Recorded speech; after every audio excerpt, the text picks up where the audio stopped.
Alô, irmãos e irmãs em Cristo Jesus. Paz seja com todos nós nesse dia. É o 4, né? De outubro de 2021. Graças a Deus, né? Nos 2 últimos dias aí eu dei um descanso para nós, né? Descansar um pouco, né? Não das palavras do Altíssimo, né? Descansar aí da voz de Taquara, né? Do irmão Hernani. Todo dia de manhã vem com a sua voz aí de Taquara, né? Falando aí de coisas importantes e graças a Deus, né? E amém, né? Pois é, irmão, então vamos continuar aí, né, com a nossa vigilância, com a nossa perseverança, né? No Evangelho, na doutrina, na igreja, doutrina apostólica, na obediência, né? Na fé, né? Na esperança e na obediência, que é o amor a Deus, né? A obediência aos seus mandamentos e aos seus ensinos, né? Que nos guiam, né? Pelas veredas direitas, para que possamos chegar, né?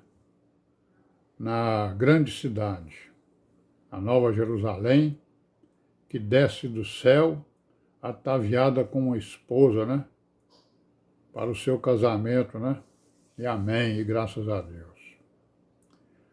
Então vamos lá, né? Nós estamos falando aí das consequências das perseguições, né? Contra a igreja, né? Feitas pelo Império Romano, pelo judaísmo, pelas religiões, mas principalmente pelo Império Romano, porque os imperadores, eles eram deuses, né, digamos assim, mandavam em tudo, né? A sua palavra era lei, e aí a perseguição deles foi perseguição violenta, né? Não é isso? Com assassinatos, né? Crucificações, né? Tomada, né? Tomada dos bens das pessoas, né? Dos cristãos. Então essa perseguição, ela teve consequências, né? Certo? Muitas consequências. Nós vamos citar aqui algumas, né? A primeira consequência dela é exatamente a existência, digamos assim, né? Dos livros sagrados inspirados, né? Certo? Porque já naquela época, né? Nós sabemos que desde o início, né? A igreja primitiva, ela guardava, né? Os escritos, não é isso? Multiplicava por cópias, fazia traduções, né? As suas próprias línguas. Então a literatura cristã estava espalhando pelo mundo, né? E também alguns livros chamados apócrifos, né? Muitos escritos que não eram escritos apostólicos nem inspirados também estavam, né, sendo publicados, né? Como vários outros aí, como por exemplo, né? Tem um Apocalipse de Pedro, né? Tem, enfim, são vários livros apócrifos. Depois a gente pode até falar sobre eles, né? Então isso aí foi uma consequência, porque foi uma consequência? Porque no reinado do Diocleciano, que foi talvez o último grande perseguidor da igreja, ele foi implacável com os escritos, né? Se a pessoa tivesse um escrito na sua casa, ele morria por causa disso. Qualquer que fosse o escrito, se fosse sagrado ou não, se fosse apócrifo ou não. Então eles destruíram muitos livros, né? Queimaram, né? Rasgaram e queimaram muitos livros, muitas traduções, né?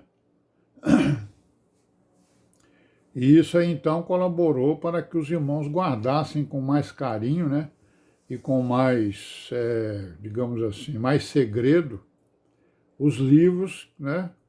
Que eram considerados inspirados, não é isso? E porque se alguém morresse, né, por um apócrifo, ele não estava morrendo satisfeito, né, digamos. Então eles fizeram isso, né? Eles tiveram o cuidado, né, de esconder, né, os escritos para que eles não fossem mortos, e isso aí teve consequência para o nosso conhecimento hoje do Evangelho, né, certo? E também dos apócrifos.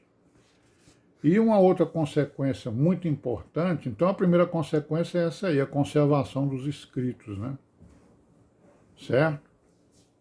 Teve uns irmãos naquela época que se preocuparam em guardar os escritos, porque senão Diocleciano ia acabar com todos eles. Ele acabou com muitos. Sobraram poucos, né? Poucos manuscritos, não foram muitos não. Sobraram poucos. E a outra consequência foi o surgimento de irmãos, né? Que eram sábios, digamos assim, eram filósofos, né? Esses irmãos, eles eram homens sabidos, né? Frequentavam academias e tal, creram na palavra. E aí eles começaram a escrever cartas e documentos para as elites, né? Para os imperadores, para os mandões daquela época, digamos assim, né? Governadores, enfim, para o poder, né? Para o Estado daquela época, e diretamente também para os imperadores, defendendo a fé cristã, defendendo a religião cristã, digamos, né? Então eles foram chamados de apologistas, né? Quer dizer, defensores, né? Defensores da fé. Escreveram muitas coisas, né? Defendendo a fé e dizendo por que eles condenavam o paganismo, né? E por que eles repreendiam, né? Condenavam o paganismo, elogiavam, né, a igreja, o cristianismo, conforme eles dizem aí, os historiadores, e repreendiam o judaísmo, né, que queria, ao lado do paganismo, perseguir a igreja, e que estava perseguindo, que queria não, que estava perseguindo, né? Então apareceram aí os apologistas, né? Apologia significa defesa, né, de alguma coisa, né, defesa por escrito ou defesa falada, né? Não é uma palavra que vem do deus Apolo lá dos gregos, né? Ela significa defensor. Apologista é um defensor de uma doutrina ou de uma causa qualquer, né? Então, a outra consequência foi o quê? Porque ao mesmo tempo, né, que surgiam todas essas coisas, perseguições e tal, estava aparecendo também dentro da igreja pessoas que estavam, né, pervertendo o evangelho, né? Que estavam dando importância a determinadas heresias que vinham de outras religiões, né? Conforme nós vamos ver algumas delas, né? E que perduram até hoje por aí, né?